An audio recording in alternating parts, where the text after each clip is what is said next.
Good morning, good afternoon, good evening, ladies and gentlemen. I am so happy that we won a game of football. I forgot to press intro. I forgot to press intro, but who cares? We here. Noor is here. Omar is here. Liverpool won a game of football. We have something positive to talk about. The reigning champions of the FA Cup or the holders of the FA Cup? You don't call them the champions of the FA Cup, do you? The reigning holders of the FA Cup are through against all odds. Remember the mood against Wolves? At the end of the game, we were like, God damn, we don't need a replay just before we play Chelsea. And then we find out we're going to Brighton, who smashed us to bits on the weekend. We feel a little better. A little better. And we're here to talk about it. Noor, what are you saying? Did you enjoy that as much as me? No, I enjoyed it. I loved the energy the players brought to this game. Fight. They brought like a togetherness that we haven't seen for a while. And yeah, overall the energy was up. Like it got me going. Like I liked almost everyone that was playing today on the pitch. They all performed. They kind of died out towards the end. You saw a lot of players dropping off a little bit, but that's to be expected with the type of effort that they put in. Joseph says outstanding performance tonight, Grizz. Gomez phenomenal. Excuse me. Bajcetic very composed. Elliott non-stop working. I think that was probably the other way around. I thought Elliott was very composed. Bajcetic non-stop working. Gakpo positive signs. The shape as well, much more compact. 100.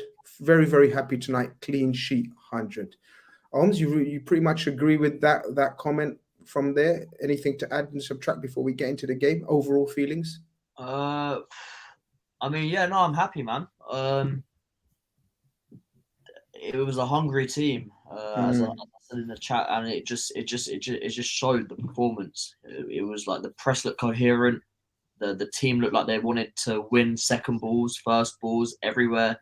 They were just in Wolves' face, and it was night and day to the Brighton performance. So to be honest, I'm happy, man. And it's just in my head now. I'm thinking about. I'm sure we'll get to it, but I'm thinking about selection for the next game because we got some calls to make. We haven't. Jurgen Klopp has got some calls to make. I give you that. Excuse me. I was feeling right, so man, all this shouting and excitement's got my cough started again. Amir sends in a super chat to start the show with. He says, all praise and thanks to God. Always, bro. We didn't concede a goal. We scored first. We got a clean sheet. We started a B team and won. Alhamdulillah. And then he says, you never walk alone. Listen, clean sheets are always good. Clean sheets is what we've been lacking. We've been looking so open, easy to play against. Lackluster, no energy, lifelessness, Noor. Okay, the goal, we're going to get into the incidents and whatnot, but I loved our tenacity. I loved our energy. And I loved our shithousery. I love it when we're fouling everywhere because the referee can't give fouls for just normal fouls, but it stops the rhythm. You don't want Traore. You don't want Neves beating a press or a Moutinho beating the first press like we always been doing. The player getting away and finding Traore because he's going to kill Tsimikas, who actually done very well against him. So I love all of that shithousery. Do you love shithousery like as much as I do, bro? I wouldn't call it shithousery as much. I'll call it like aiming to actually try and win the ball and not this fake press that we've been doing in the last few games where we would just go and pressure the guy, but the guy always knowing that attacker's not coming in. And what Klopp has been talking about is that we're not making the challenges. And the Brighton game showed that we'll do a fake press, and as soon as the guy just does one shoulder shrug, we'll leave him. He's gone. Yeah. A lot of players just doing this and not chasing him and actually, give him show him that you're there. The first. Let him know you're there. My Sunday League coaching manual, right? It's vast. People need to go and buy it. Go and buy Grizz Khan's coaching manual, El Nino, 2006-7. Anyway, random sides, yeah? But my opening line and my last line was always, let them know you're there. And you're right. Exactly. Like, that gets the players to think a lot more, that they can't dwell on the ball. They can't, take, dribbling for granted, that a tackle can come in anytime. If they're thinking like that, then they hurried in their decision making. But if you allow players to start to make decisions, like, and give them all the time in the world, they'll destroy you, because every footballer that's playing in the Premier League is talented, and they're there for a reason. So today, what I liked about it was they were there to try and win the ball. And if they got the man, they got the man. They weren't apologetic about it. They went and tried to go get it, every single one of them. And it showed, like, and then that boosted their confidence, and you saw them starting to play as well. 100%, because it comes from their own. So let me just read that in the super chat. Remy sends in a super chat. Appreciate the support, my brother. He says, it's kind of crazy that our second best midfielder is an 18-year-old. This is our best midfield. The game literally showed just having legs in midfield transforms our team. To all who say no centre midfield can solve this. I couldn't agree with you more, my brother. We're going to get into that as well. Yo, what's good, bro? Bajcetic, Elliott, Gomez, Khanage, Carvalho, Milner. That's what's good, bro. But I appreciate the support. They actually kept the ball on the floor, he says, not busting, not hoofing it all around the mid-place from midfield. That's all I ask for. Yes, bro. That's all we ask for. Ryan says, just wait for Gakpo as a 10 with a healthy attack. Yeah, we're going to touch on Gakpo as well. I'll give my opinions. Many will disagree. No problem. Everyone's going to get a chance to give their opinions. Maybe you agree with Ohms and Noors. But Ohms, he talks about sort of, if the energy and the tenacity and the desire to win tackles is there, the more tackles you win, the more duels you win, like exactly what Klopp said we didn't win against Brighton and the game before, the more duels you win, it gives you the confidence to play when you get the ball as well. Yeah, I think it's one aspect of football people just ignore, because football people want to. It's like it's a positive sport. People want to see goals. People want to see what people do on the ball, but then they completely forget about the other side of it, which is the defensive side. And if you look at the top teams from, I don't know for how long, pretty much the history of football, every top team. If you go back to we associate Guardiola's Barcelona with possession, flair, goals, whatever, assists, creativity, but that team was one of the hardest working teams you'll ever see, because they used to win that ball back in 2-3 seconds. They didn't win it, they'd make the fouls, they'd be hard to beat, and then they'd do their thing on the ball. When Liverpool are on such a bad run, you've got to say to yourself, and I feel like this is what was said, let's go back to basics. Let's be hard to beat. Let's play 4-3-3, 4-5-1 at times. Let's be organized. Let's have some triggers on the press instead of just going on our own time, and then build from there. And that's exactly what we did. It just felt like I actually didn't feel, apart from a couple Neves free kicks, I didn't feel like our goal was really under threat, which I haven't felt like for a long time. It just breeds confidence, because you can't go from that crime of football we played against Brighton back to 100 straight away. Obviously, today was far from perfect, but it's building blocks. You go from 0 to 10 to 20 to 30, all the way back out to 100 again. And I thought today was the perfect sort of layer and level for us to now build upon. And it just comes from the one thing you can always do on a football pitch. You can always work hard. You can always compete, and you can always show a bit of passion. I just realized, man, there's 300 of you here. We haven't even got like 50 likes. Like, are you lot taking a peek? Like, come on. We've got a win to talk about. We're excited. We're elated. Energy from Liverpool team. Energy from the fan base. Energy on that like button, man. Just press the like button and we keep it moving. We keep it moving. Smash up the likes right now, people. Over 300 of you loyal soldiers in here. Noor, lineups. I liked it. We know he's going to change it. We knew he's going to change it. He had no choice but to change it. He was not going to put those same dead footballers that had no energy in their legs, minds frizzled. All they know is conceding goals. All they know is players breezing past them. All they know is defeats and no wins. He had to change it. He makes 8 changes. I was all for it. I was a little bit surprised that Thiago is one of the guys that stays in the team, but we're going to get onto why you need ballers on the pitch when you got legs around you. But was you okay with the lineup, or was you like, I'm not feeling it? I can't remember what you said in the WhatsApp group. Was you hyping it up, or was you saying? Yeah. It was Bilal who said he's liking the Liverpool lineup. Okay, let's not give Bilal credit though, innit? And then he's got enough credit this year.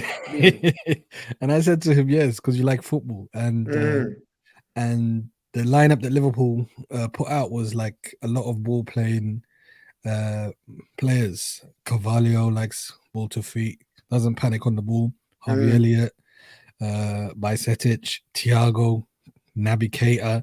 These are all guys that's like, whether you like it or not, sometimes it does go against us, but they're never panicking on the ball. They could get the ball taken off them, but they'll still be playing the ball on the floor and just calming everything down. So I said, I even tweeted, I said before the game, I said I see that we'll have a lot more control in the game. We won't just be giving away the balls like we saw against Brighton. Every time we won the ball back or our keeper had it, it's a long ball and then we've lost it and then we're under attack again. So yeah, I liked it. I thought that will bring some energy and hopefully some change of fortune, which happened, alhamdulillah. Yeah. Do you know what?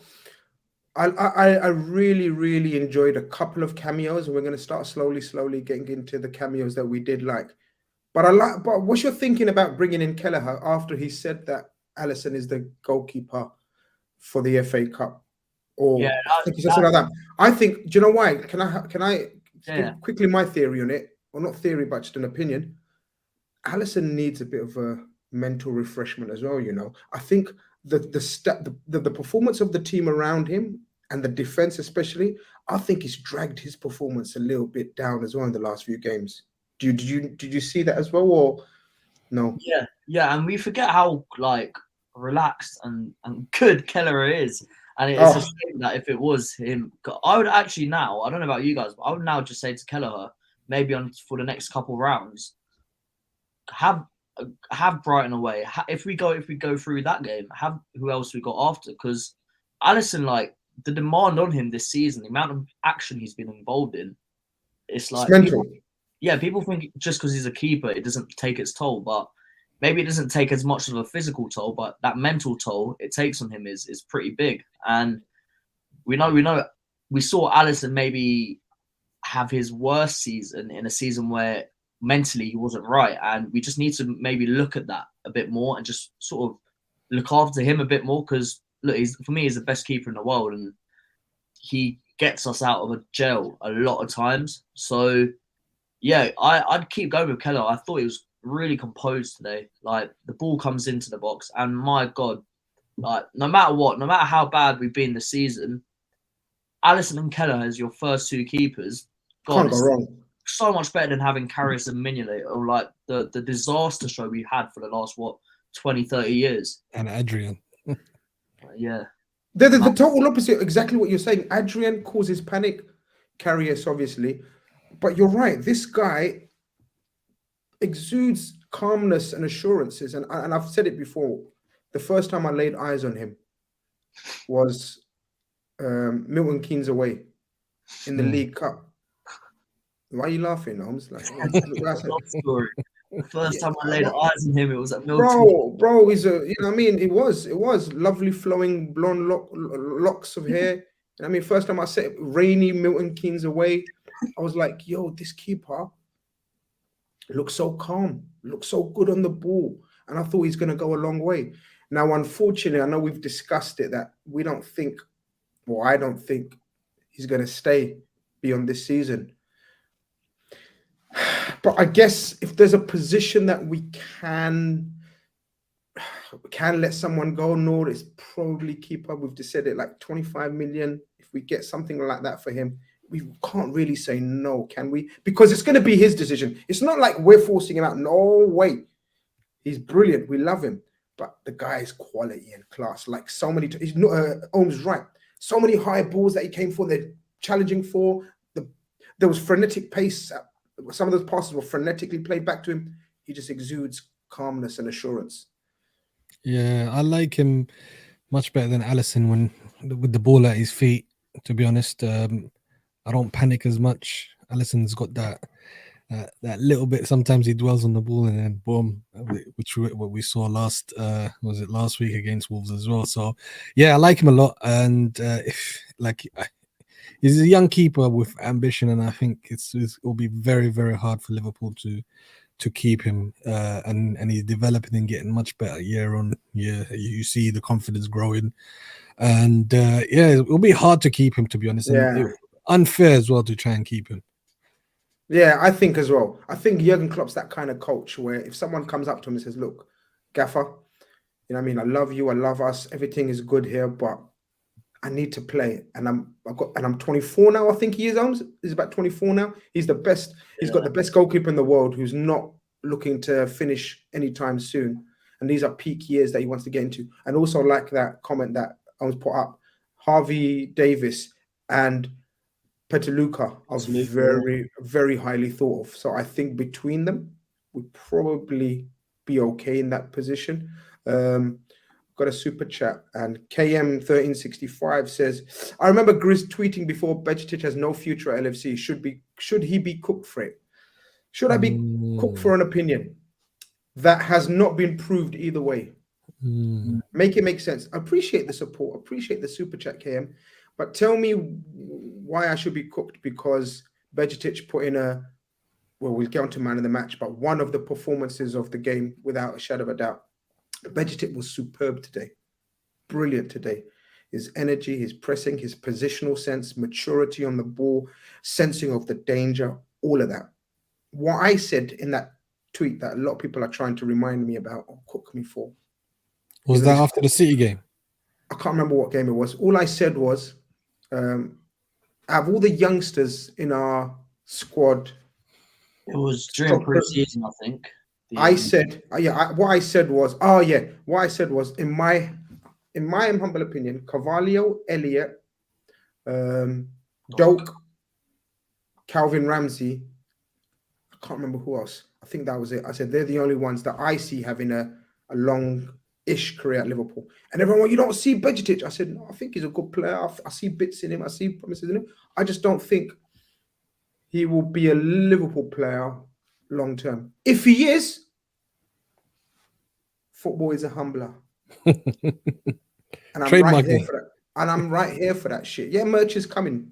Merch is coming. Don't watch. Merch is coming, bro. Football is a humbler. And I'll humble myself and come on and say, yo, what? Bajcetic, you're king. You're king. But maybe we want to get into him because I thought he set the tone with his tenacity, Holmes. Reading of the passes I like his anticipation of what's going to happen. And reading of, and for how old? 18? Yeah, just turned 18. I love that in a player. You know what? Like on both ends, like on obviously technically he's amazing. Like you're giving the ball in the corner, you're giving the ball when he's got 2-3, and he was up against Neves, Moutinho, and Hodge. I don't know who Hodge is. The only Hodge I know is Brad Hodge, who's the Australian off spinner. Oh, I like that. I like your cricket knowledge. You know what? You impress me more and more every day. I didn't know you would know Brad Hodge. I like that, bro. I like that. Yeah. Anyway, continue. Yeah, and then the defensive end. He was, as soon as we lost that ball, he was there straight away trying to win that ball back. And it's something that we associate with Fabinho when he was playing well, where it'd be like, oh, they'd break our forward line.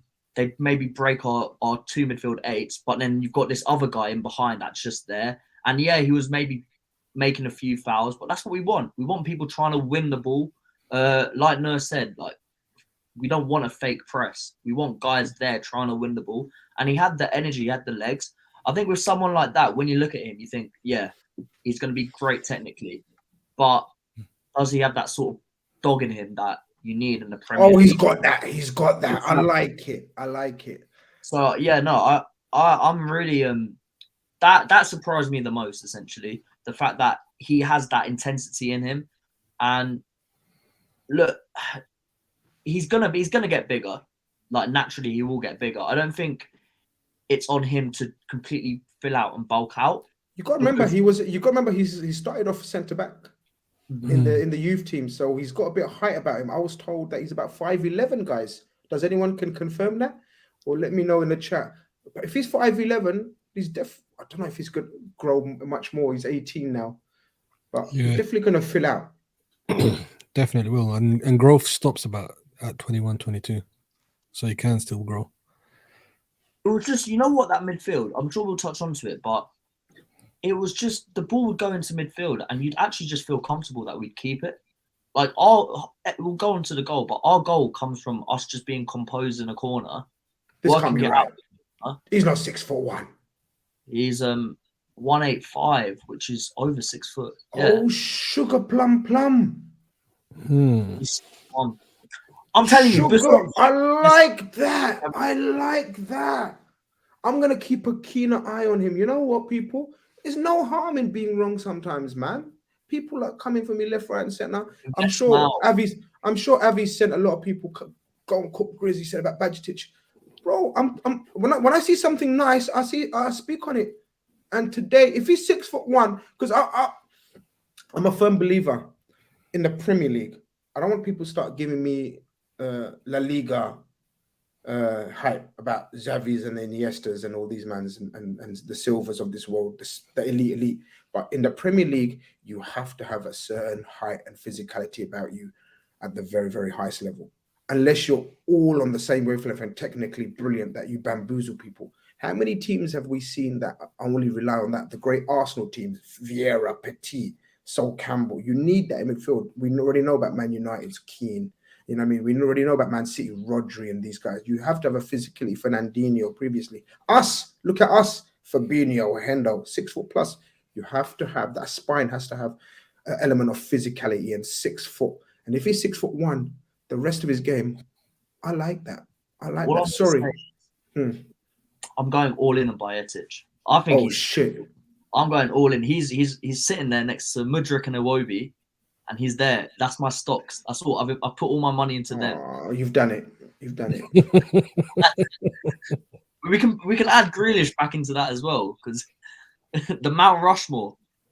You've done it. There's not a show that you don't manage to squeeze a Iwobi in there. Okay, let's go back onto Bajcetic, because I'm actually, man, 18-year-old, and like, the technique, the composure, the energy, the intensity. This guy is the best DM at the club right now. Wow. Right now. Yeah. Naby's comment.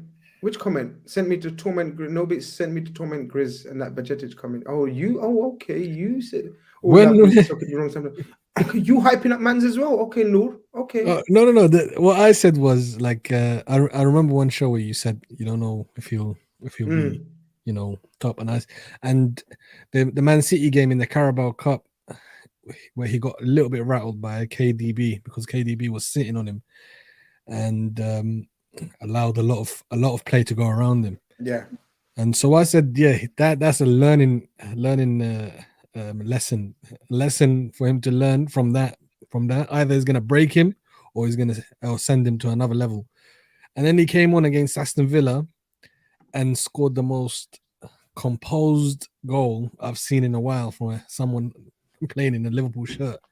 And he reminded me a little bit of, and I don't want you guys to compare him to that player. It's just the composure part of Cesc Fabregas. And okay. And because he just someone else said that in another WhatsApp group that I'm in. Someone compared him to a young Cesc Fabregas. Yeah. Has anyone seen that? He gives me more Busquets vibes. He does like when he's playing deeper, but with regards to that finish against Aston Villa, that was like so Cesc. It was unbelievable. But a lot of growing to do. There's going to be a lot of like questions that he has to answer in the future, but I think it's looking quite bright. Interesting. I'm going to have to start looking at it more deeply. But I agree with this, man. Damien says legs. He's obviously a legs man. But I think what he's referring to in this instance is the energy all around the team. Bajcetic brought it. There was a certain Naby Keita that was selected today as well, people. Elliott was pushed out further on the right. Mohamed Salah got a total rest. I think he needed it. I don't think he looked great when he came on as well. It was not his usual hungry for a goal. Gakpo through the middle, and who was on the left? Carvalho on the left. And I agree with you, Noor.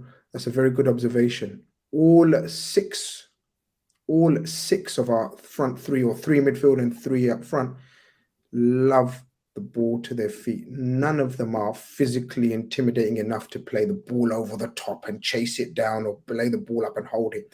I very rarely saw a long ball from Tsimikas or James Milner or the two centre-backs. And that was so refreshing. It was needed, wasn't it, today? We had to keep the ball. Big time, especially with those players. It's best to play to their strengths. And when I saw Naby starting with Bajcetic and Thiago, and then you started to see, like, ball players, I've always said this, ball players thrive off other ball players. When it comes to keeping possession, you saw even like Thiago started putting on the sauce, and you saw him starting to do skills in midfield, like, send the guy, back heel it through, boom, and try to put a through ball in, and it was all coming out. And you even saw, like, he was offside, but you saw what he tried to do at the Wolves end, where he cut back in and then tried to do an outside foot in the top bins, but it didn't work out. But yeah, you saw players that, when they see other players being composed on the ball, it builds their confidence to try and do a lot more than they usually do. And if Thiago is to be used properly, I think we've wasted 2 seasons of Thiago, due to one being his first year was the injuries, and this is the second year we've actually wasted his talent by having not so good players around him, or players that are out of form. But yeah, I loved it. Carvalho was he did a great finish if it was just slightly offside. And composure, man, I like it. I like this team, and it would be very nice if Klopp could try and integrate them a lot more, or to start developing a cohesive understanding between each player. But it's difficult with the games coming in, and we'll see what happens. Zizi says Keita is still the biggest. If on his day he's one of the best in his position. He brought calmness, didn't he, Holmes? Whatever you say about Keita, he is bloody talented. We can get frustrated with him. We are frustrated with him. We know the situation. He will most probably leave at the end of the season. But very much a wasted talent and career at Liverpool, right? Yeah, no, and like when he's playing like this, again, like on the ball, makes it worse. The feeling worse, doesn't it? Because you just see him and you're like, one, on the ball, he's so composed. He travels with the ball so well. But then, like, his energy was back, his intensity in the press was all back, and like you're like, this guy, he can run about, he can get about. He played a full 90 today. I can't remember the last time I've seen Keita play a full 90. But look, if you look at his career, it's more. He hasn't actually had too many bad games. You probably count on 1 or 2 hands the amount of bad games he's had for Liverpool. The problem is the injuries. It's just been too frequent, and I think that's where the sort of issue has been with him. So look, we've got 3 or 4 months left with him. Let's just pray he can stay fit and just give it his all until now, and from now until the end of the season, and then say thank you, Keita. You've had some great moments here. It's been all right. It's not been great. Good luck for the rest of your career. I know what you mean about he hasn't had that many bad games. The problem is he hasn't had that many great games as well. Yeah.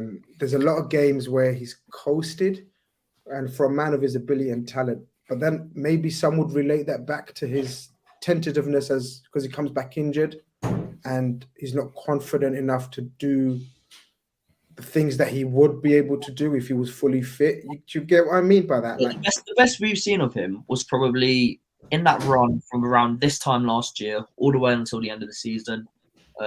When he came into the team in his first year, before he got injured against Barca, away at Barca, the reason he was so good in those periods was because he had that run of games. He built and built and built and built. Whereas apart from that, it's just been in and out, inconsistency. And it's just like that comment was completely, it's like the biggest what if, because the pressure was on him. He got the number 8. He came in for 50-55 mil. He was probably the best player in Germany at the time. We're saying, right, we've got the next best midfielder. And it hasn't turned out like that. So, yeah, no, I agree with you. It hasn't been great, but it hasn't been bad. And I feel like the way we've been this season, I will take good, because we've seen a lot of bad. I'll take 7 out of 10s every day of the week at the moment. I guess we get into the goal. I thought, again, we started off really well. We controlled it. I tweeted after 5 minutes, we played better already. We've played better already after 5 minutes. We had completed more passes, I reckon. We had more shape. You could see the shape. You could see the organization. You know me, Noria. I love my team, whether I was a coach or playing or whatever. I love my team to be nasty to play against. I've said this. I've referenced this so many times. And I thought we were back giving fouls away, making fouls, but in positions where it wasn't dangerous. Don't let them counter us. Gegenpressing. Gegenpressing, sometimes you have to foul to stop, part and parcel of it. You've got to stop attacks. But then when you get the ball, you've got to be calm and composed, and you've got to see the game ahead of you. And I thought Harvey Elliott was sublime in all of that. He combined the energy and the pressing and the tracking and the covering and the passing lanes. And then when he got the ball, he didn't just he didn't do things for the sake of it. He'd done things according to what the situation of the game needed. The guy's a kid. He's got lambasted amongst many others that have been shit. He doesn't deserve the shit. That's all I've said before. I don't know if he's going to have a magnificent Liverpool career. I just know he's going to have a very good football career, and it was befitting that he scored the winning goal. What's your memories of the goal? Yeah, we've been having that talking point. What's his best position? Is it out wide, or is it in the middle? And today you saw he kind of played like in that half space. He wasn't too wide, and he wasn't too central. And him and Naby developed a really good partnership there, where if Naby went high and pressed, you saw Elliott dropping in and covering, and then if Elliott went high and pressed, Keita held his position. So that was nice. I like that.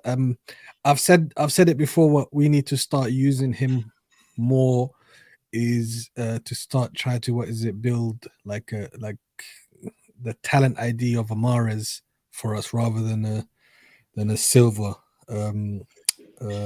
Silva. Is that how you see him? Yeah. Yeah, I see him more like, obviously he hasn't got the pace to go in behind. That's the problem. But he has got the touches to not panic in the correct positions. Just like Mahrez. Mahrez is not overly fast.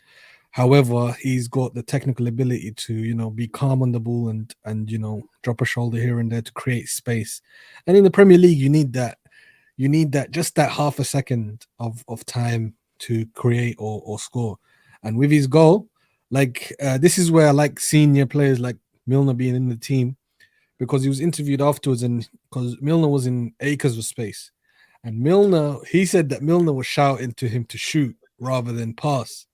And so sometimes this unselfish, you got to try and do what's best for the player sometimes, and not always call for the ball, and distract them from the situation. You tell them shoot because you're in a great position, and he shot and scored a beautiful goal. And what can you say? That goal was a very, very good goal. I even missed it for a split second. I think my son walked in and he was asking me a question. I looked away and all I heard was, Goal. And I was like, God, he made me miss the goal. But then the replay showed like what a wonderful goal it was. It was a great strike. Some doubted the positioning of the keeper. I guess Holmes, it was a bit sus. But he deserves it, and he spoke about it as well afterwards in terms of everyone thinks my game's about stats and goals and assists, and I know I need to work on that. You know, this scoring the winning goal in an FA Cup tie won't do him any harm with his confidence, and you could see his overall game. I love this about him. He hasn't had the best of months. In fact, not a single Liverpool player has. But I see a maturity in him, Holmes, at a very young age that will hold him in good stead, I think. Yeah, there's a few things on him. It's like, one, he's the only player that's played every single game this season, which is mad for a 19. And that's not right. And that's not right. He should not be. Look how Foden is being utilized at City. Look at Garnacho, for example, how he's being utilized at United. All young prodigies need to be eased in. You're right. That's a ridiculous. That's a disgusting stat, actually. Yeah. The thing is, for me, the thing I hate, right, about Elliott criticism, Carvalho criticism, whatever criticism on our literal teenagers, right, is these guys aren't there to drag the team across. That duty is on the senior players to help these youngsters bed in, to make them look good, to be leaders on the pitch, so these youngsters can shine. It isn't on Harvey Elliott to be the guy to win games every game, to make the magic pass every game. At 19 years old, if you aren't, I don't know, literally like Lionel Messi or like a superstar teenager, that expectation should not be on you. And the problem we've had this season is, because our senior players haven't been on form, the limelight's gone on to someone like Harvey Elliott. So if he has a bad game, it starts getting singled out more. I guarantee you, if Henderson, Fabinho, Thiago, all these guys, whoever, experienced guys around on the team were on top form, he'd fit in, and people be saying he's having a great season. I think he's having a pretty good season for himself. We forget at the start of the season, he was probably our best player in the first month or two when the chips were down, him and Luis Diaz. So, this whole position thing is a bit. I like the Mahrez profile because he doesn't have that pace for a winger. The 4-3-3 is really weird because I still. I think it's more of a formation thing with Elliott. I'm thinking, if you look at Carvalho, we'll touch on Gakpo. You look at Elliott. These guys are 4-2-3-1. They're sort of half space attacking midfielders where they like to link up with each other. They like to get close to each other. And what I like today, actually, we went not only defensively, we went back to basics. Attacking wise, we went back to basics. We had fullbacks overlapping, so we didn't have Trent coming in on the inside. We had Milner and Tsimikas going on the outside. We had Carvalho and Elliott playing where they like to play on the inside. It was simple, but it's effective. And sometimes you've got to look at the player profiles and say, right, today we have Harvey Elliott and Carvalho on the wings. There's 0 point in us trying to launch balls into corners for them to chase. How about we try and find them in the pockets and then they can do their magic? And that's what happened. They got in the pockets in the first half, really. It's where we look most threatening. They got in those pockets, had Tsimikas going one side, Milner the other side, bang, goal. So that's the sort of, I think, flexibility sometimes we criticize Klopp for, because it's just like one way, this high intensity game, this wide forwards darting in behind. But sometimes you just got to look at the players, and I'm sorry because you touched on him being mature. Like, I feel like that was a mature performance because the pro of him playing every single game is it's the experience.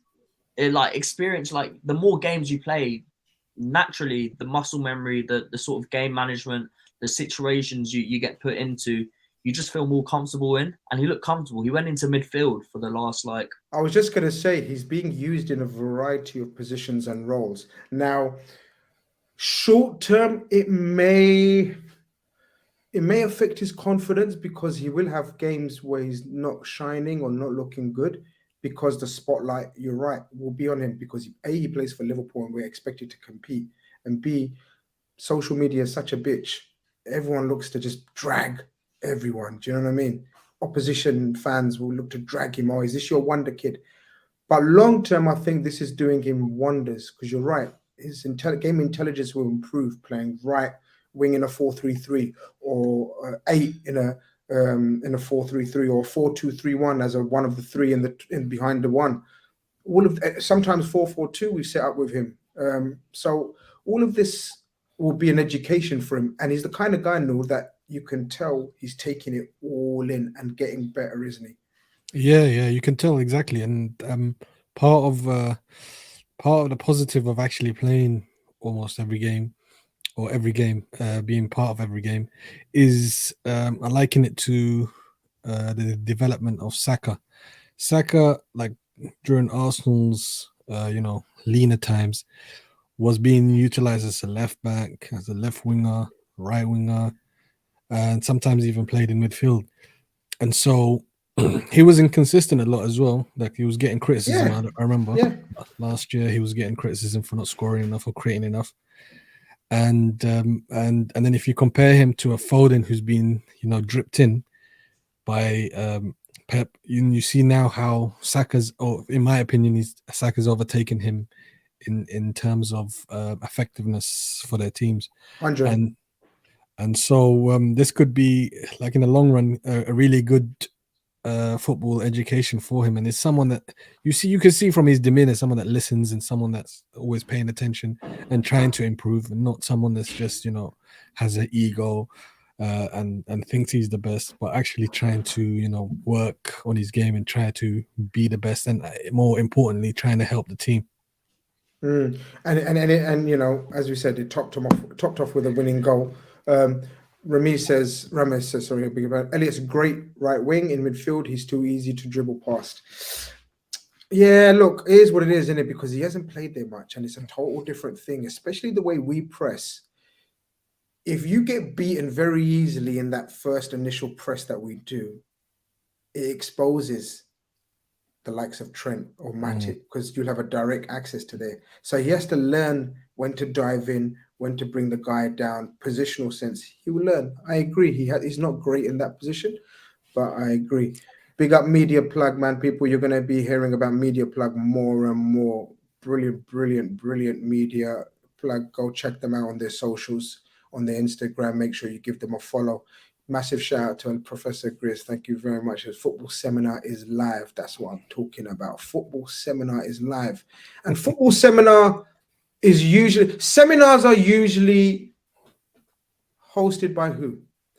Seminars are usually hosted by veterans, professors, people that have played at the very highest level or done anything at the very highest level for a very long time. Check the segue. James Milner.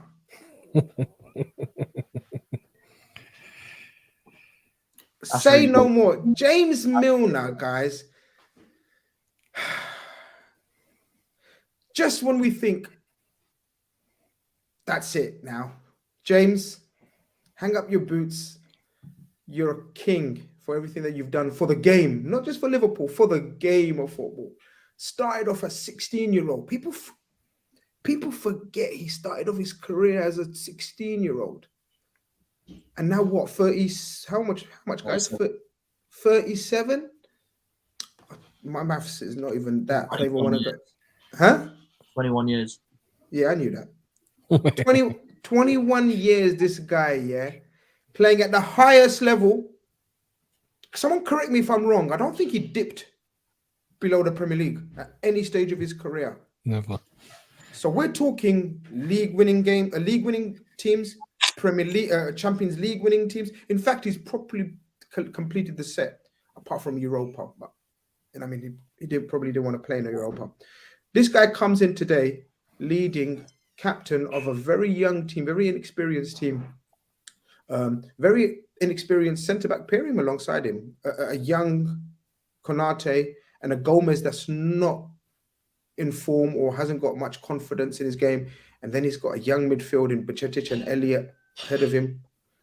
I thought, and we'll get on to Thiago as well, but I thought James Milner was outstanding, guys. Outstanding. We got to shout out Keith as well, because Keith in the RedFellas, he was saying it before the game. Yeah, Keith was there was a legendary show where he mentioned 37-year-old James Milner probably 37 times. So big up, Keith's in the building, big Keith's in the building. That's his full name. Yeah, he says that's his full name, 37-year-old James Milner. So every time we say James Milner, we have to say 37-year-old James Milner. He was outstanding, guys. I don't know who wants to speak on it. I thought his leadership, his reading of the game, his energy as well, coming back from injury. Of course, Klopp pulled him off before he got into the game.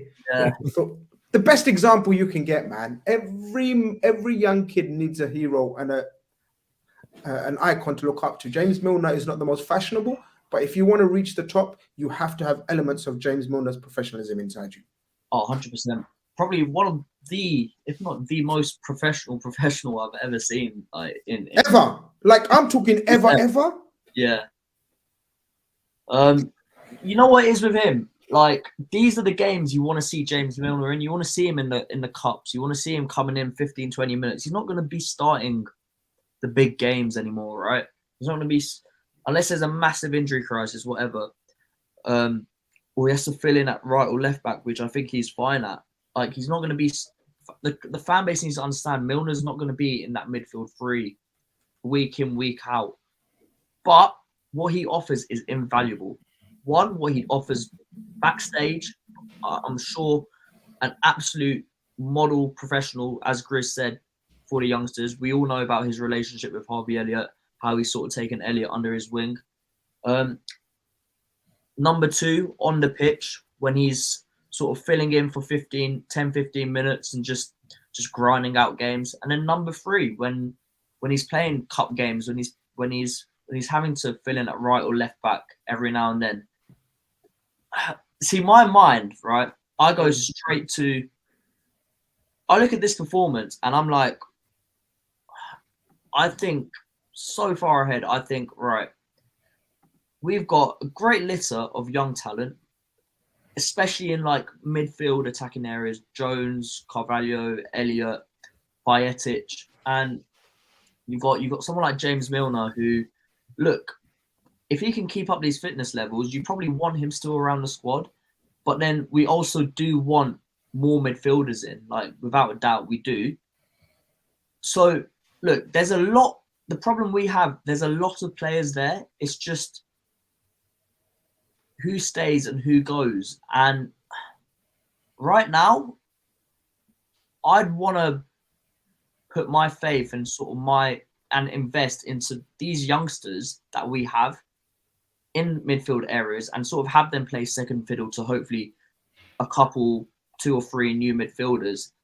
And that's the way to do it, right? That's the way to do it. In every squad, in every major successful team, you have experienced players that people look up to, first teamers, and then you do need a balance. You're right. No one is saying going overboard and saying give Milner a new contract, wherever, play him in every game. Pick your moments. And footballing culture is a real thing, guys. Creating the perfect footballing culture is something that we don't see. We only see the performances of the scene on the pitch. But trust me, these guys create the perfect footballing culture to be successful. One thing I'll say, sorry, Grizz, in any sport, right, whatever, in any dressing room, whether you be in Sunday League, semi-professional, professional, right, the best teams are always the teams that behind the scenes get on the best, are sort of coherent, are sort of engaged with each other. You have people from all sorts of generations. You have experienced pros. You have who can give advice. You have youngsters who can sort of apply the energy. You have people in their prime. All these factors build a perfect squad, and you need them. And I can't remember a single squad in football history where, like, you look at, I don't know, you look at the greatest teams of all time. They have all these sort of players. You have this variety of players. You have the experienced pros. You have the buzzy youngsters. You have the people in their prime. and they all seem happy and coherent with each other. And it's such an important factor that people just sort of dismiss and think, oh, let's just play FIFA career mode with it and just say, all right, we're going to have bish, bash, bosh. It's going to be really robotic. We're not going to care about the sort of human side of football. Because trust me, the human side of football is absolutely massive. And I think if you look at any Jurgen Klopp team, that's the most important sort of aspect to why his best teams have been so successful, because they have that sort of cohesion and enjoyment around each other. We praised him and he was magnificent, and I loved this performance. I really loved this performance. Like, I loved that shit. Pixelated says, though, do you guys think the club will convince him to stay and start getting his badges? What would you do with him, No? Yeah, I would. I'll take him part of the backroom staff, and if he wants to, it depends if he wants to keep playing. Like, we could do like maybe a deal like that young keeper we've done. He's gone out on loan, but he's always practicing at Liverpool. Like, what's his name? Pataluka. Yeah. When I saw him go out on loan, and then I see him in training sessions, I was like, what's going on? Why is he still at training? But yeah, they made a deal where he trains with Liverpool as well, and he's gone out on loan, so he can go play wherever, and maybe come and coach 1 or 2 days at Liverpool as well. So that's the way I'll do it if he wants to continue playing. But yeah, like Milner, as I said earlier, like I alluded to, like he guides you through the game. He's not like all about selfishness. Yeah, he wants you to do the best for yourself as well. Like, try and if the shot is on, he'll tell you to shoot. If the pass is the better option, he'll tell you to pass. And at that moment in time, Elliott had no one in the box. So if he passed to Milner, who's Milner crossing it into? That's the question. So Milner recognized that and told him to shoot, and that's what you need. And if he's recognizing that while he's playing the game, yeah, it tells you a coach in the making. Ahmed says, guys, please touch on the situation of Ramsey as well. Any chance of his integration in games to come, cup games? I think we're just being very careful with Calvin Ramsey. He's got, in my opinion, a very long Liverpool career.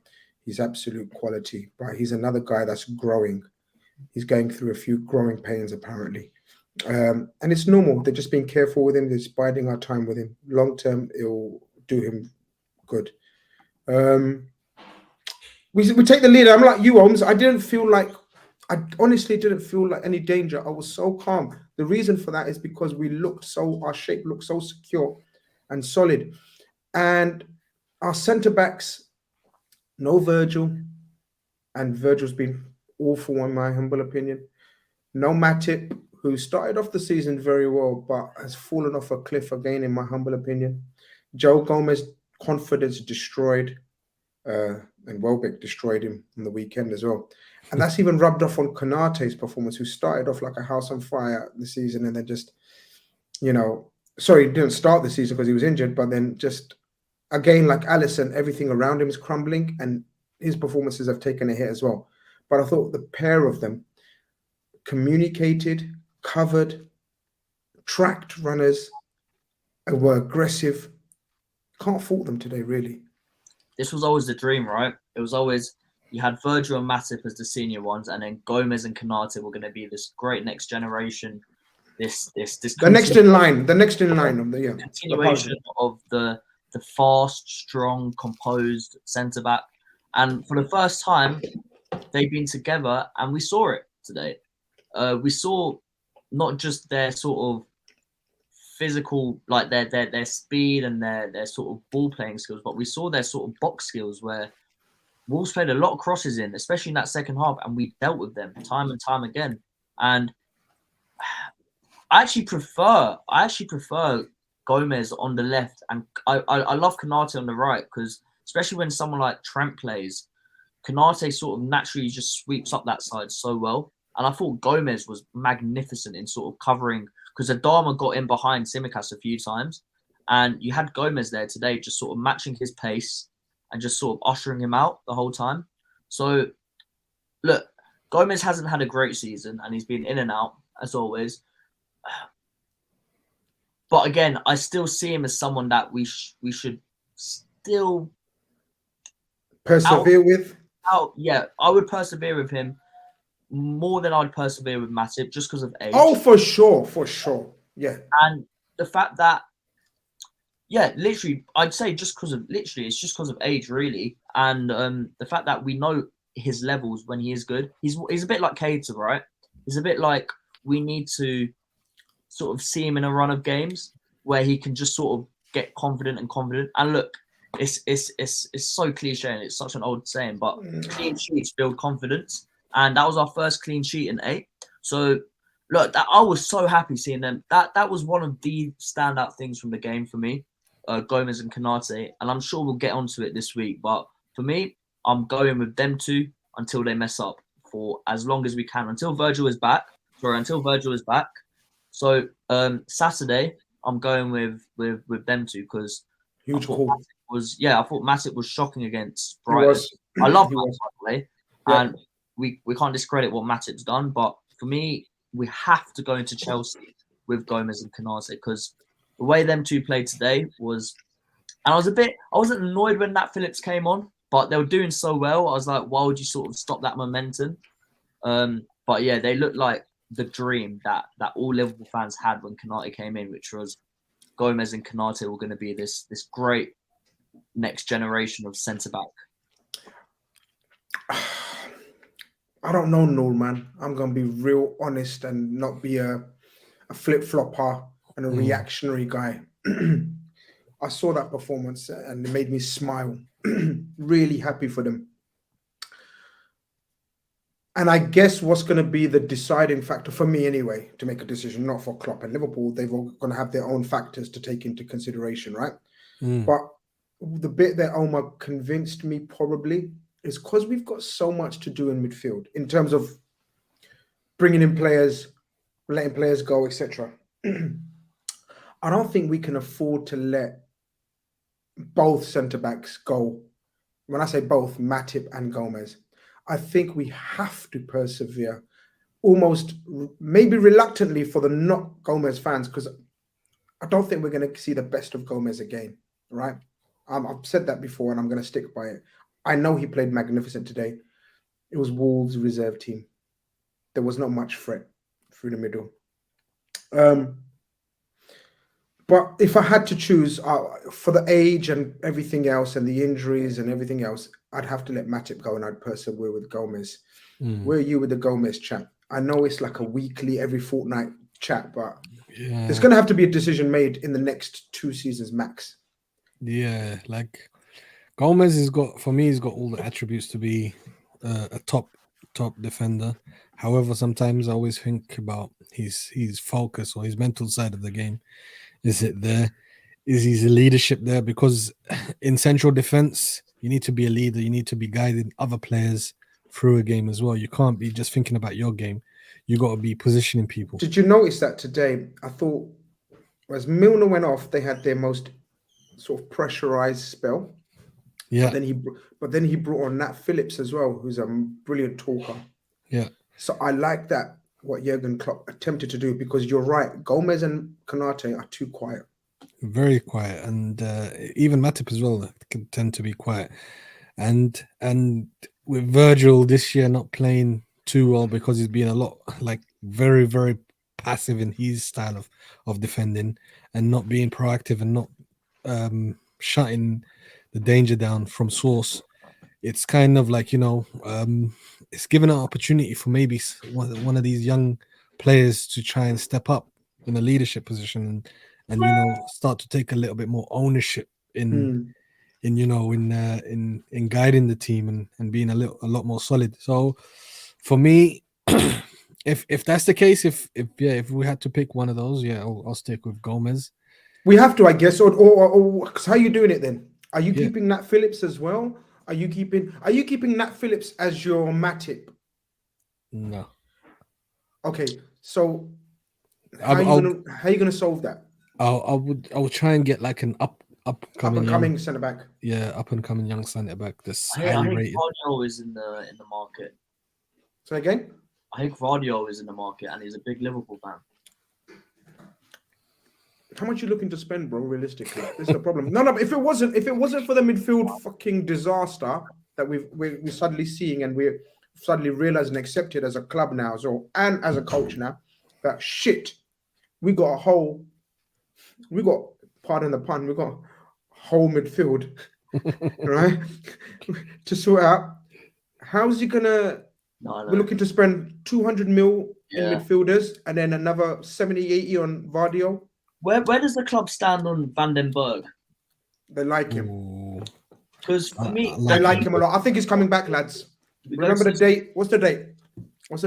17th of January. 17th, man. Wake up, man. Wake up. 17th of January, 11:02.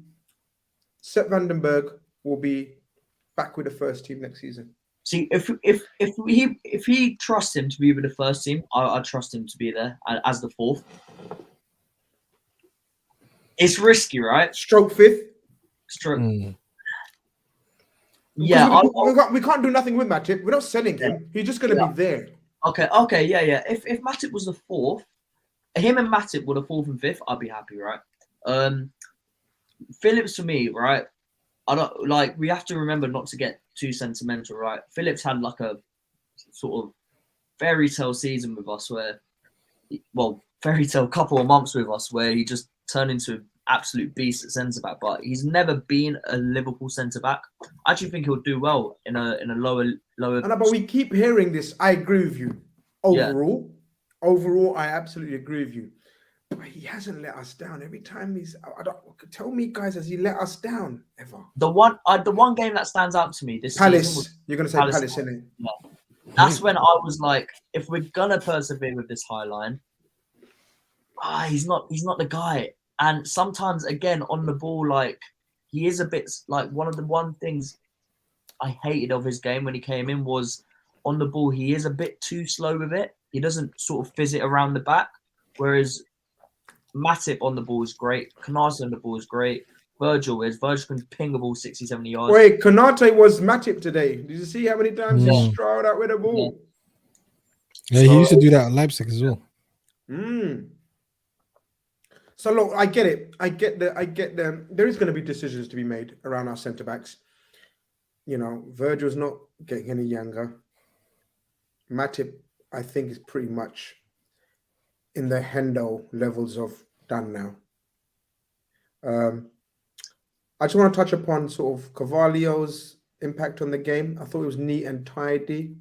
Nor would you say anything more than that? Yeah, he was neat and tidy and recycled the ball well. And what I like about him is, and I hope that this comes to fruition, is once he starts to build a relationship with the players that he's playing around, and because there's a moment where we saw like an interchange of positions where he went central, Gakpo went out wide, and this is where he almost scored from, and Naby found him with a through ball and he was slightly offside, but the boy can finish. I like that. And if he becomes like our guy that's like coming in late into the boxes, or eventually if he does go in midfield, or if we do switch up formations and we go with a 4-2-3-1, he's gonna be someone that's quite needed, man, and a fresher breath. Breath of fresh air. I always get that mixed up as well. Yeah. Join the club, brother. Which is the worst thing. Yeah, so hopefully, why not? And I'm liking him. He's not getting too much opportunities, and there was a question asked to Klopp about why he hasn't been given opportunities lately, especially when we've been getting battered all over the place and he hasn't been coming on. And I suspected maybe there was like a sulking going around in the training ground, and Klopp is teaching him that no sulking. No problem. No, but that's no problem. That's no problem. It's sulking, good for a young player. Yeah, exactly. Yeah, sulking maybe got him through a lot during his younger years, but players will know that you have to play and train well in order to get an opportunity again. So hopefully he's learned that, and he can develop from there. For me, yeah. Again, with Carvalho, it's a positional thing, isn't it? Again, a formation thing. How do we extract the best out of his talents? For me, he's a goal poacher. For me, he's got a very good finish. He's good around in short spaces, around the penalty area, giving 1-2s. He's not the quickest, so he will not beat you on the outside, but he's quick enough to beat you in a duel 1-on-1. He's quick and good enough to beat you to create space. Yeah. He's in that sort of second striker role where he's 100%. You know how Dele Alli used to play off Kane, sort of arriving and sort of linking up. I don't think he's as sort of dynamic as Dele, but that's not yet. Of course, not yet. That sort of player. I think Aaron Ramsey used to do really well for Arsenal, where they just sort of drift in and get goals. Again, I'm gonna give you a lot an example, but you lot won't have a clue because you're way too young. Peter no, where I'm going with this, right? There was a Norwegian called Øyvind Leonardsen. Oh, yeah. Always popped up. Bro, Øyvind Leonardsen was not like amazing to the eye. No, he wasn't. Carvalho is much better. I'm doing him a disservice technically. Yeah, right? Yeah. I hear that. Yeah. But the positional sense in terms of how Øyvind Leonardsen used to be able to play off a striker. Do you remember how Carvalho played in the Charity Shield and we saw, this is the one. Núñez was the target man almost. Yeah. And Carvalho was buzzing around him. Well, he did it off Mitrovic for a whole season. He done it for Mitrovic over a whole season. Yeah, exactly. That'll probably be his best position right now. But I'm guessing that the coaching staff has got like plans for him. In this 4-3-3, I said it as well before the game. The one change the one thing I was hoping to see was actually Gakpo on the left and Carvalho in a sort of false nine role, where he'd sort of come off the defender, not really have to occupy the centre backs, sort of come off them, and then look to turn and play and sort of link up like that, because we had such a sort of almost like playing as a top of the diamond. Obviously, it's hard when you've got Elliott one side and Gakpo the other side, who also like ball to feet.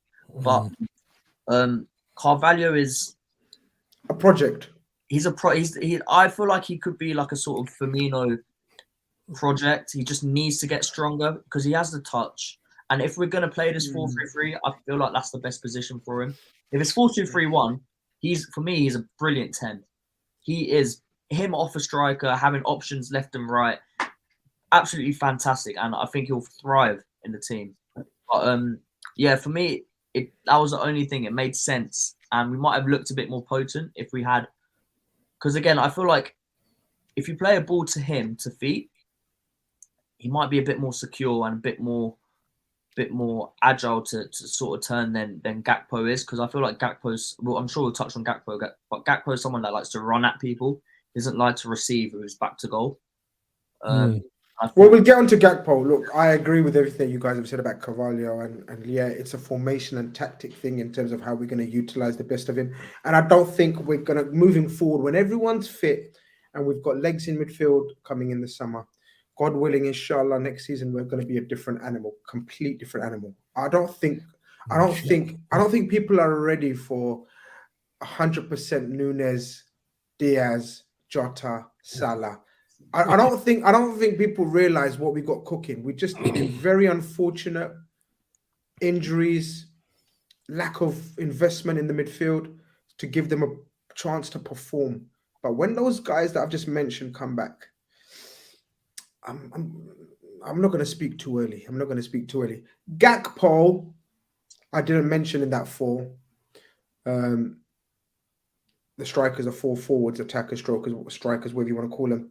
Gakpo played through that middle today. I don't see it, no. Convince me otherwise. Tell me, no, relax. Give him time. Let more players play around him. I think I've seen him quite a bit. I think he's going to be a very useful utility man in and around the squad. Tell me otherwise. I think Gakpo is not like a typical Klopp profile of an attacker. Yeah. And however, what I like about him is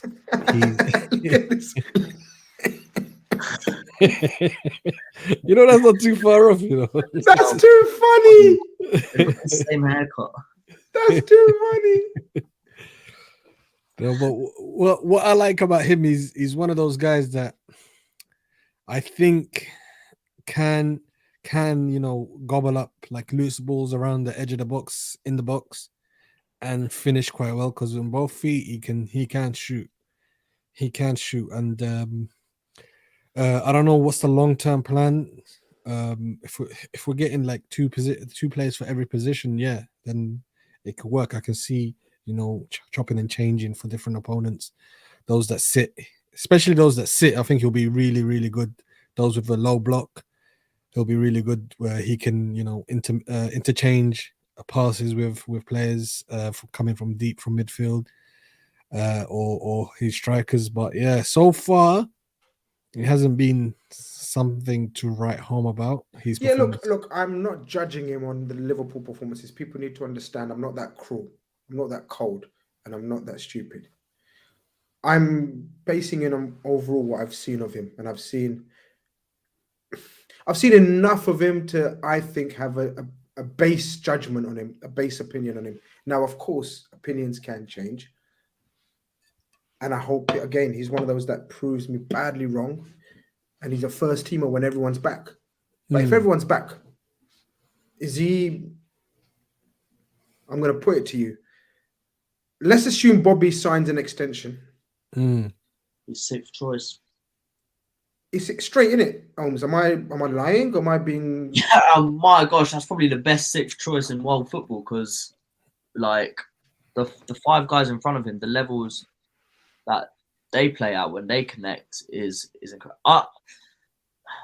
You like him, yeah, as a player. You think he's good? You rate him? I like him. He's different. I do like him. I do like the fact he's different. I'm going to reserve judgment on him until I see him play with a big boy. Fair. I see him link up with Nunes, Diaz, Jota, Salah, Firmino, these guys, because he's only played with Nunes and Salah, right? And Nunes bedding in. Salah's not been on form, so I'm gonna wait and be patient with him. I think again, because we've had Jota and Diaz out, Firmino out, the expectation on him's all of a sudden up here because correct.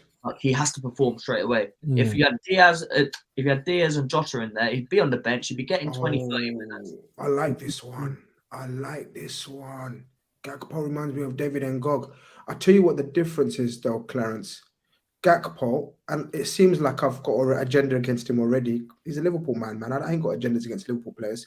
If he played for any other club, I would have made an agenda. But what Gakpo's got, and I'm ready to praise him for, is his striking ability. I've said it again and again and again.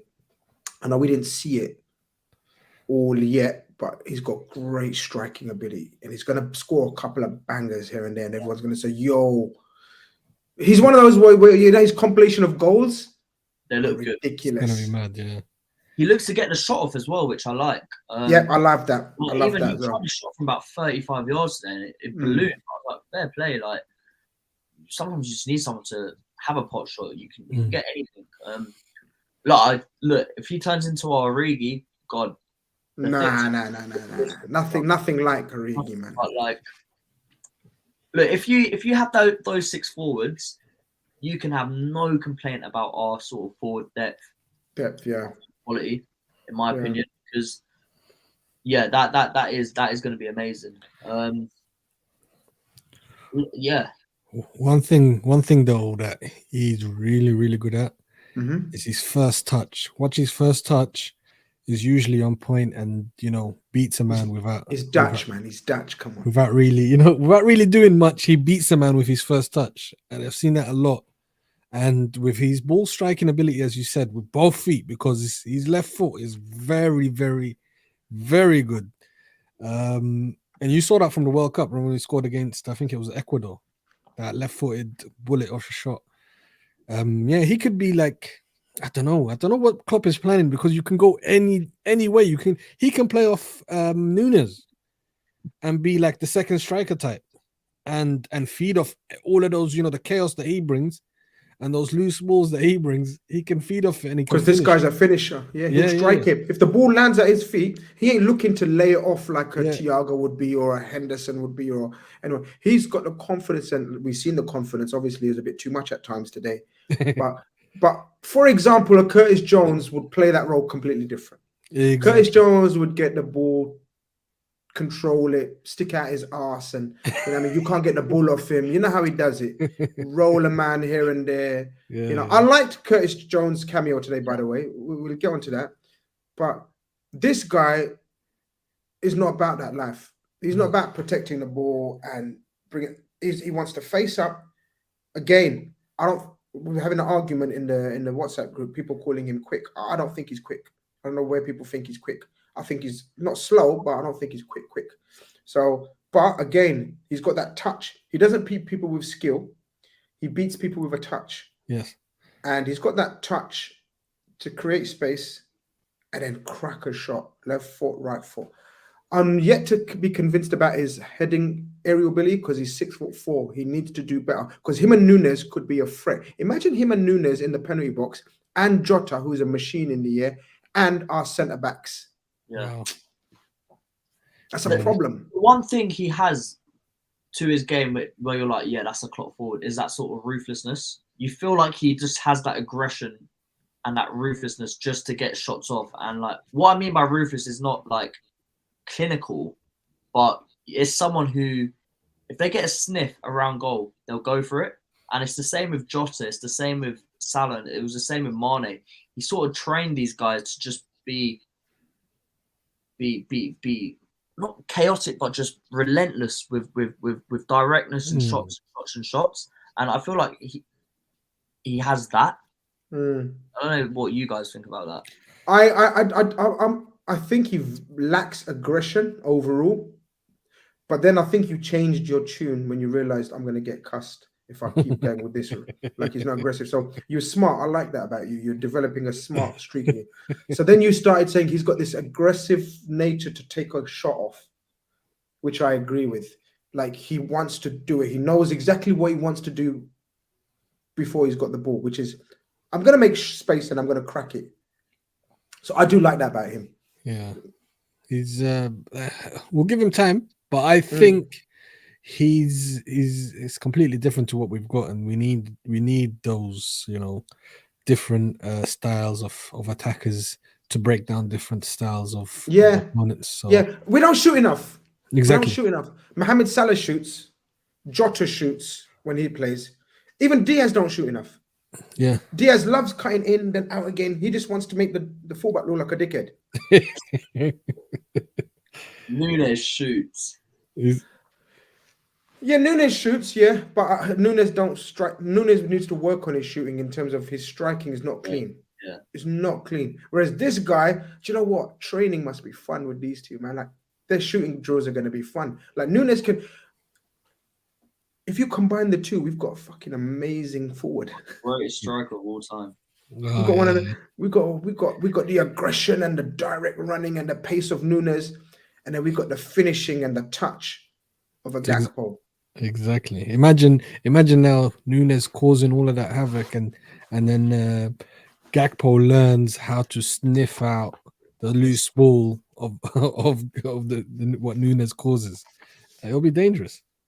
That's what I'm saying to you guys. So it's one of those ones. But yeah, look, probably the only slight negative, along with a couple of our experienced substitutes came on. Now, I laughed a lot today when Fabinho came on, because after a few minutes, someone said in our group WhatsApp, Fabinho looks like he's already played a game of football. Do you know what? What's going on, man? Grizz, I'm going to give him an excuse here. Yeah? Okay. And you'll probably understand this. Okay. Remember, this guy is having his first kid at 29, right? And who knows? Like, some women are different in it. Like, some women, like, you need to cater to them like almost 24 hours, and it could be mentally draining. And for me, I would say that aspect of it. I don't know if she's given birth or not yet. But that I'm thinking that's what's in his mind. That's what's on his mind. What did you not? Wait, are you talking about his performance today? No, I'm talking about overall. No. Noor is talking about his performance overall. I'm talking about today and overall. So what did you do wrong today? It was all right. He played a cracking ball to Ben Doak on the right. It's a game of opinions. I thought he came on and he just hoofed the ball, and he looked slow. He looked tired again. I think they had their best spell when he was on the pitch. I think that was the circumstances, though. I think, like, we lost a bit of control in the game in the second half anyway, because naturally they were chasing the game. We were sort of Yeah, I understand. I get your point. I mean, look, Joseph agrees with Noor. Like, John says, have we just overplayed Pavilion such to a point now that he's permanently cooked? Or this what a footballer looks like after their partners had a baby? Man has space jammed. So this is where I know me and you disagree, because I feel like you feel like he's pretty much cooked, right? I think we're not going to see anything remotely close to the Fabinho that we've seen. I think if we play him max once a week, I'm not saying I am actually. Sell him. I'm done with him, I'm mad. For serious? For me, right? He's worth 50 million. We get 50 million for him. I'd love that 50 million and get a young Fabinho. I don't think Fabinho's finished at the top level. Because the argument that what's the top level for us? 1920 is Fabinho at his best. Yeah. Do you know why? Because people forget, right? People say, "Oh, Fabinho, he's lost a yard of pace."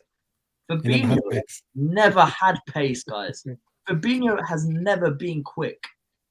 Do you know why he didn't look like he lost a yard of pace? Because he had Henderson and Wijnaldum running donkey yards up and down for him. That his job was there to just focus on sniffing out danger, getting his long legs in the way, and sort of relying on those instincts. This season, the worrying thing about it is he's been it's the famous reactive, proactive thing. He's been reactive, not proactive. If he was quick and his legs had gone, I'd be so much more worried. But something like instincts, they're things that are sort of more like mentally, like, are you ready to go again? Fabinho, are you ready to go another 55, 60 games in a season? So for me, I think he's more drained emotionally, mentally, with the amount he's had to play, with the amount he's had to do on a football pitch, than more his like physical sort of nature. So what you're saying is, if there's a Fabinho and there's a Jude to his left and a Matheus Nunes to his right, I guarantee you he'll be up. They'll be comparing him to Casemiro again. They'll be saying he should be starting. I honestly believe that, because I'm not saying he's been all right. I agree he's not had a good season because he's lost that sort of instinct and that sort of that fight that you that's within you, that you can always have in you. The problem is people say he's lost a yard of pace, but he's never had a yard of pace. He's just been more exposed because he hasn't had these guys in and around him hustling and being dogs for him. It's been like that. He's trying to cover the width of the Atlantic, right? And that's not his game. So I think if you play him and I'm not saying if we don't get people in that can help sort of not protect him, but sort of make him thrive in that role again, I would actually say probably sell him, because I prefer Bajcetic. But if you can get people like Bellingham, Caicedo, Nunes around him, I actually feel like the thing is, right, because I see Caicedo and I see an absolute pit bull. I see a young Fabinho, better on the ball, quicker, stronger. I'd do it, man. They want 75 million for him. We need to raise the funds. Let's just say Nunes is in the bag, Jude's in the bag. We need another third midfielder. And if we want to get a top quality midfielder of the level of a Jude and a Nunes, or we could go someone cheap, like just cheap order. I'm just putting out names there. Let's just say Tielemans on a free or something. Yeah. We don't want Tielemans before people start saying I mentioned Tielemans, but I'm just saying, let's say Tielemans. I want to go mad. I want to be ruthless. I want to be sick. I want to sell Fabinho and get in Caicedo. Then you got Caicedo, Jude, and Nunes, Thiago, Bajcetic, Henderson. Henderson can be the 6th choice. Yeah. Then you got Jones and Elliott as 7th and 8th. So for me, I'd actually. Then we're cooking. I'd be looking to make Jordan Henderson our James Milner, and say, Milner, you can still train with the squad, but we want to offer you a coaching contract. But probably because we're so stacked now, in an ideal world, say we get 2 people in. I agree. If we get 2 people in, a Caicedo and a Bellingham, or a Nunes and a Bellingham, I actually think because Ox and Keita are going, I think one of Fabinho or Henderson have to go. And I feel like Henderson. But this is my point. Henderson ain't worth a bag of sand right now. I agree. Whereas Fabinho can still get us. People are laughing at 50 million. I think he can get 40, 50 million. If you put him in like a Simeone system, he looks. Simeone, Atletico Madrid would pay 40, 50 million for him tomorrow. Because I feel like he'd work in a system that sort of favors his game, and he'd look like a top player again. So it depends. Is he right for Liverpool? That's what I want to know. I don't know what Klopp's plans are. I don't know what midfielders are going to come in. So for me, I don't know whether I would want him to stay or not. But the one thing I can't agree on, which I've seen from a lot of people like online, is that he's completely toast. I feel like maybe I'm exaggerating in terms of complete toast, whatever. I get that. Yeah, you want to come in on that? I tend to agree with Holmes there. He never had pace, and his game is about sweeping up what was left behind by Henderson or Wijnaldum.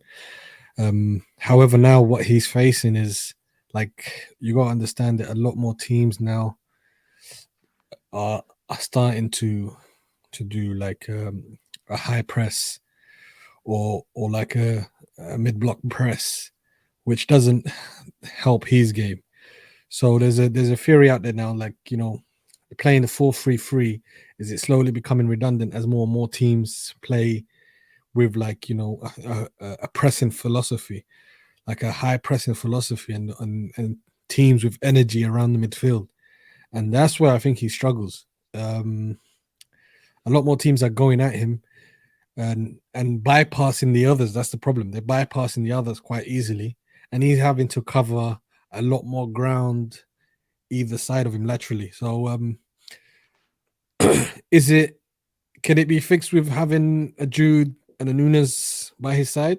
Maybe. But do you know my argument is about what you guys are saying, and I get what you're saying. By the way, guys, show support for the channel by hitting a like. That's all we're asking. You're already locked in, so we appreciate that. Most of you are probably subscribed. We appreciate that. The only way left to make us even more happy is smash a like button. That's all we ask for. Thank you. Why do we need legs around him for him to flourish? What kind of mentality is that? If you want to be a bad boy team and have bad boy players in all your positions, why are you saying no, but he needs legs around him to do his best? Like we're saying now, Thiago. I don't mind saying it for a player like Thiago, who was the grand master out there again today. Right? I get that. I get your point, actually. Do you get my point? Like, why are we saying like he needs to have this? I used to cuss Man United fans for saying, "Oh, we need to unlock Pogba. We need the players around." If you come on, man. But the only difference is with Man United, they needed that to unlock Pogba from day one. However, he's shown that with legs around him, he can be really, really good. And it's what value Fabinho brought to the team when he was like at the top of his game. When he was at the top of the game, and for me, the DM is always the most important player in the football team. They sort of set the tempo. They should be setting the tempo off the ball, and should be not off the ball, but like they should be. No, I know what you mean. But he doesn't. But I've got issue. Okay, are you ready for this one? Go on. I've got issues with his on the ball stuff as well. No. I completely agree. My when I watch football, my brother, he always highlights it. He says Fabinho plays like he doesn't know what's around him. He has to take 1 or 2 extra touches. If you look at Thiago, maybe we're just blessed with Thiago, right? Thiago's got eyes. He's got 100 eyes around his head. But Fabinho, when he was in his pomp, he would sort of know where players are. He would sort of be aware of his surroundings. You'd be comfortable with the ball coming into his feet against a Man City press and sort of flipping it out to Trent or Robertson. So for me, yeah, I agree. That aspect of his game is gone. I'm 50-50 because I don't want to go.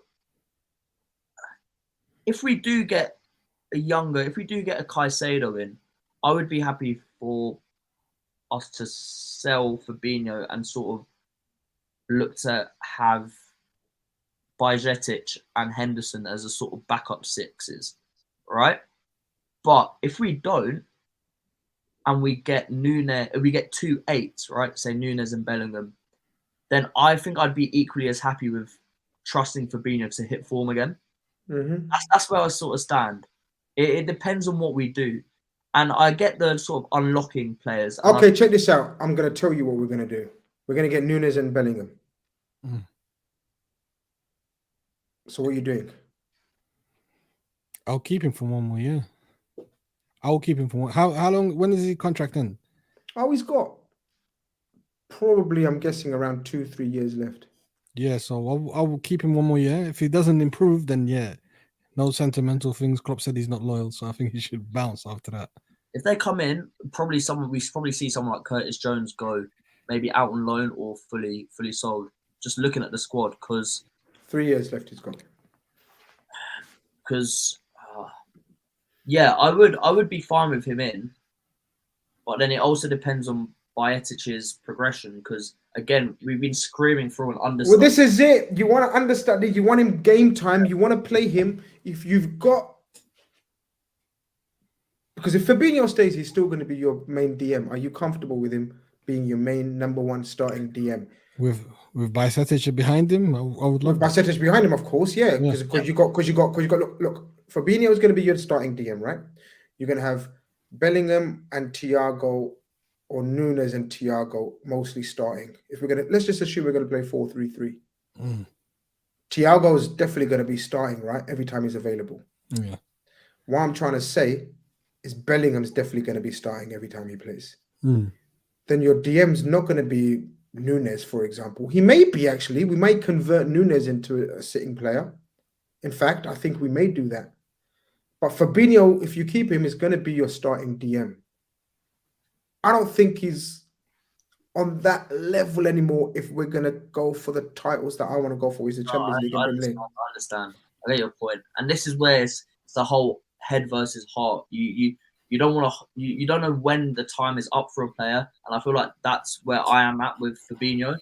And I was absolutely okay with Gini going and his performances or whatever. People can talk about, oh, he hasn't settled, he's been unlucky, team, blah, blah. His performances showed me that his legs have gone. And the analytics team was spot on with that assessment. They were also spot on with Henderson's legs have gone. And they didn't want to give him a new contract. Jurgen Klopp intervened and said, I want to give my captain a new contract. So analytics team have spotted Gini was gone. Henderson has gone. Ox is gone. Naby's, I don't know. Naby's just unreliable, full stop. I think if it was down to the analytics team, I think they'd suggest that Fabinho's legs have gone as well. When I mean gone, people, I'm talking about the elite level that we've seen in 3-4 seasons. I'm pretty sure he can do a job once every other week in a big game against Man City or whatever. What do you think? I mean, that's where I'm at. Look, I want a prime. I don't want next season to be PTSD about our midfield again. I want the fucking most durable, hardworking, fit, athletic midfielders to let those 4 forwards that we mentioned, or 5, 6 forwards, to unleash them next season. So for me, the worry is the number 8 position. It always has been. And if we get Bellingham and Nunes, I'd be over the moon with that, because we've got those 2 guys, and we've got Thiago in there, three people covering 2 positions, and then you have the likes of Jones and Henderson as your 4th and 5th in the 8. So this is the only thing, though. This is the only reason I'd sell him, because we can get 40. That's if money is an issue. Yeah.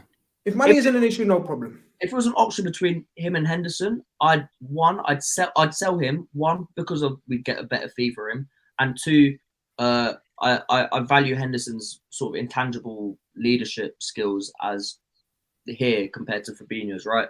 I actually feel like Fabinho's probably playing at a better level, will be at a better level than Henderson football wise. But in terms of like, if you've got those guys now as your 5th, 6th choice midfielders, then you start getting to the debate where what do you want from a 6th choice midfielder? Do you want someone that has a tiny bit better quality, or do you want someone who's better sort of backstage in the changing room?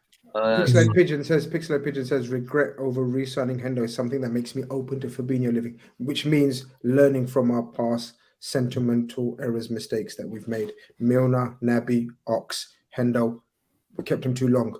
The one that a lot of fans missed the most, Ginny, we were ruthless with. Yeah, you know what? It's mad, isn't it? If we can look, I'm open to selling him if we can adequately replace him. So if we can get like a Rice as our DM, because Rice he's got the. I think Rice is an 8. I don't think Rice is. I reckon Rice's sort of dribbling package and everything suits him more to an 8. I don't know about you guys. I can't see him as sort of the guy at the base that sort of has. I see him in a 2. I think the 8. I don't think he's got the technical ability to play an 8 the way I would like an 8. Yeah. But I think in a 2, I'd love him in a 2 because it comes back to the formation though, Grizz. It's like, does the 4-2-3-1 not scream out at you and just make sense? It depends on the players that we got next season. Yeah. Because with the 4 that I mentioned, imagine Núñez, Jota, Diaz. Okay, imagine Diaz, Jota, Salah behind Núñez. Imagine that next season. That's very. And then you got like a Rice and Bellingham in midfield. Yeah, Rice. I think Rice. Like, I don't know the packages. Have we won the league, by the way? If that happens, have we won the league? Rice and Bellingham as our pivot. Yeah, Diaz, Jota, Salah behind Núñez. Oh Lord, have upon mercy. Jota, Diaz, Núñez. Yeah, Jota, Jota started playing in that Mane role before Mane took over that role. He started combining, dropping deep. Or you could start, and then Salah wide right, Diaz wide left, Jota and Núñez. I feel like someone like Carvalho or Gakpo might be better suited to the 10. Okay. And that's just like, that just shows the sort of depth we have. And it also depends on Bobby. If Bobby's there, Bobby is the best guy in that sort of 10 role to have. Man, Bobby, like, Prime Bobby would be the first name in that team sheet if we played that formation. But unfortunately, it's not prime. I'd have Jota, Bobby, Diaz, and Núñez. Diaz and Salah, or Núñez as well. If whatever. I'd have Bobby behind Jota. The options would be crazy if that happened. Exactly what you said, Grizz. The options would be crazy because if you have like Jota behind Núñez, sometimes you can have Jota up front and then Gakpo in behind him. Check this out though, but how those guys coming out our press as well? Because the players I've mentioned are insane effort, insane work rate. We'd become nasty to play again. Yeah. It'll be like exactly nasty. Like 2018, 2019.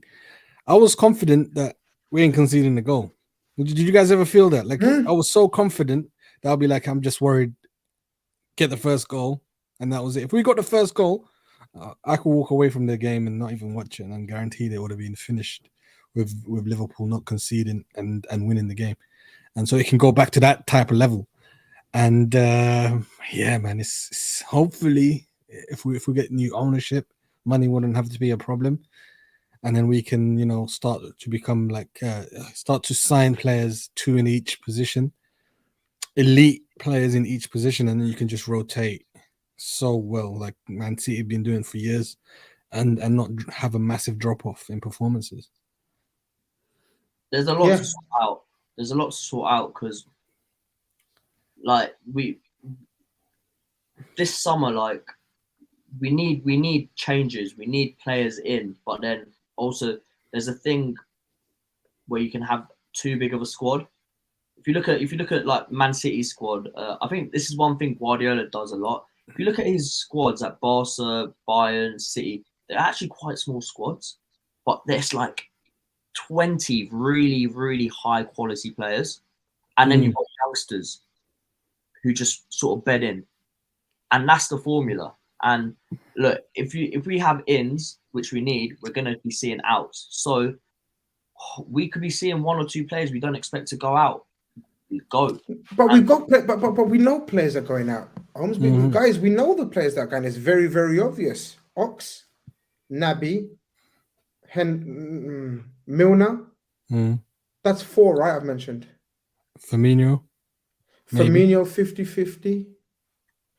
Yeah, that's quite a lot to be replacing as well. Of course. Yeah. So yeah, if we get 4 or 5, if we let them 4 go and bring in a durable, younger, fit 3, I'm good with that. Then I don't want to be counting Carvalho and Milner and Elliott. No, sorry, Milner's gone. I don't want to be counting Carvalho and Elliott as our options in midfield. And Jones. Well, Jones. Let's see. Jones got to fight for his place. Jones got to earn his squad place even. See, I look at Carvalho, Elliott, Bajcetic. We haven't even spoken about Doak. I'm like, these guys are so talented. Well, let's talk about Doak's little cameo again. The guy. This guy, someone said earlier in the chat, does he remind you of a young Michael Owen? And at first I didn't think much of it, and then I thought, okay, because Michael Owen was powerful for his size at that age as well. He's strong, but Doak is stronger.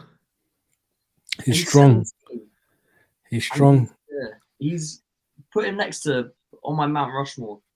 Now as well, you got Iwobi, Mudryk, Bajcetic, and Doak. He's done it again. He mentioned the Iwobi again at the start of the show, in the middle of the show, and at the end of the show. It's like someone set him up and said, "How many times can you mention Iwobi on a show? I'll give you £10 every time you can mention him." Oh my god! But yeah, Doak is very strong. But what I like the most about him is he's aggressive, man. He's ready to fight. You can see in his eyes. He walks on. What I like, you see it in players. When they're coming on, you look at the players' eyes. There's some players that's like, oh, hopefully I don't make a mistake here, type of look in their eyes. And then his was like, hey, I'm in the first tackle I get, I'm going for it. Or the first opportunity to go at a defender, I'm taking it. I don't give a shit who wants the ball, but I'm going for this. And I'm hoping for big things from him, man. Big things. Already. I'm looking at next season and starting him cup games already. That's mad. I'm seriously looking at him being a regular in the Carabao Cup next season. 100%. Yeah, the problem is he's going to be 7th choice. Or 8th, really, because you think about Carvalho's. Him and Carvalho are 7th and 8th up front. One of them's got to go out on loan, really. If Firmino doesn't go, well, if Firmino goes, one of them becomes 6th choice, right? So that's why I feel like Firmino might go. I feel like the management's belief and my personal belief in Carvalho and Doak is so high. So, but they're still going to be on the fringes. And maybe it's because I'm craving a youngster just to break through the way a Michael Owen, Stevie G, Wayne Rooney, these guys sort of broke through. And like, I look at Ben Doak and there's just something about him. I don't know what it is. I just feel different with him compared to any other youngster. And we were talking about Gakpo doesn't look like a Klopp forward, or doesn't have the profile of a Klopp forward, what we know as Klopp wide forwards. This guy definitely has the profile of a young Klopp forward, like fast, aggressive, dynamic, one-on-one demon, looks to get the ball, face you up, and then just, I'm going to attack you. If I lose the ball, no problem. And in fact, it's 100%. In fact, if I lose the ball, check out my stamina because I'm going to run and get it back. Have you seen that side to him? Yeah. He did it today, where he literally he ran after like 3 Wolves players just back to back to back. I was like, fair play. I like this. Young people in the chat, you won't remember Damien Duff probably. Obviously, the middle-aged people will remember Damien Duff of Blackburn. You can't work out if he's left-footed or right-footed. Scruffy looking. I'm not saying Damien Doak scruffy looking, but he's got that little. He don't give a shit how he looks on that pitch. He's a baller, and he's a brawler and a baller at the same time. Yeah, you like that one. Yeah. He is. Like Damien Duff used to show like he wasn't overly glamorous. However, the guy, both feet as well. The guy was just so dangerous. Like So dangerous. It's like he's just there to play football. He's not here for anything else. Nothing fancy. Let's get on with it. I'll give you 100% going up and down. Very underrated player, man. Yeah. Damien Duff. And he was on the verge of joining us. It was one of those stories that, if he joined us, like what could have been?